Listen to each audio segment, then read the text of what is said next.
How to close out responses on Google Forms. What is up everybody? Welcome back to the channel. In today's quick tutorial, I'll be showing you guys how you can easily close out responses on Google Forms. So if you have created a Google form and then there is a limited time amount that you wanted to keep the response open, then in that case, you want to close out the responses.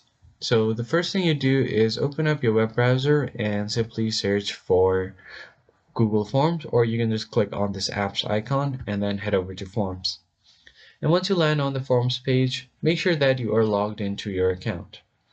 So once you're logged in, you'll find a list of all of your Google Forms. Now just click on the form that you want to close response to.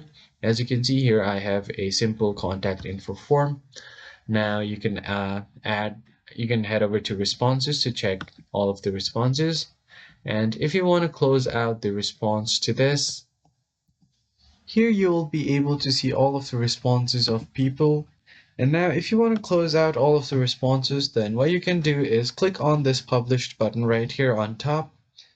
And then from here you can close out the responses by toggling this accepting responses off.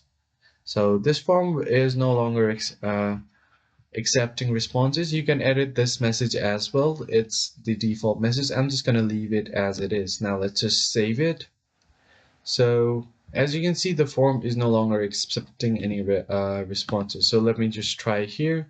If I try to go ahead and open this link, as you can see, the form contact is no longer accepting response. So that's pretty much it. I hope you found the tutorial helpful. I'll catch you guys on the next one.